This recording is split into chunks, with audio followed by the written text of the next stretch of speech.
you had the big fallout with your brother.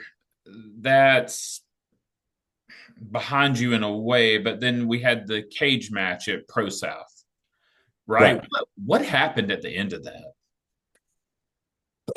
Yeah, I've got a lot of questions about that. Obviously, I understand the way it looked was, my brother Joe Wood, was fixing to get it.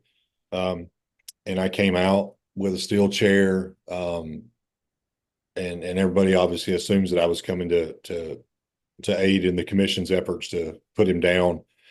And then it went a different way, and I chose to turn the weapon on the commission and to play a small role in I guess effectively dissolving the commission and making sure that ProSouth uh, remained in control and the commission was no more.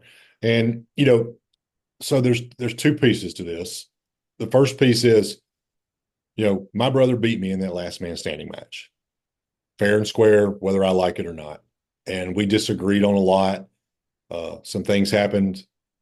You know, he says I'm lying. I say he's lying. There's a lot of that going on. But to me, I'm choosing to honor the outcome of the match. That's why we have the match, right? And my son was there ringside, and I just think it was enough. It's enough. And so, was I coming out there to help him or save him? I kind of feel like right now that he was just the person standing there, and it was the means to an end in a way. I'm not saying that I'm giving up hope that maybe we'll come back together, but for me, the ultimate decision was, and not a lot of people know this, but my very first match ever was in January of 2020, and it was at ProSouth. Ace granted me the opportunity to come up there and have a match. Didn't really know me. My trainer vouched for me and went with me. And that's actually who I wrestled. And showed up there. I talked to Ace a couple of times at New Era shows, maybe before that, but he let me have that match. And I'm the kind of person, I'm a loyal person. I don't forget things like that. And so my point being, Ace Haven and Pro South gave me my very first match in professional wrestling.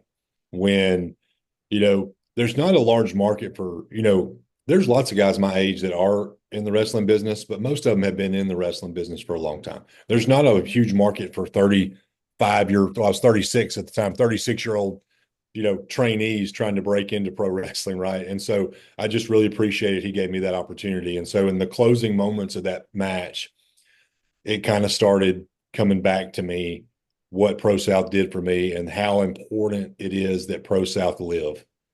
And that was what was going through my head. Pro South must live. And we'll figure out the rest later, whether that's me and my brother or whomever. But before anything else, Pro South had to live. And that was what was kind of guiding me in those closing moments.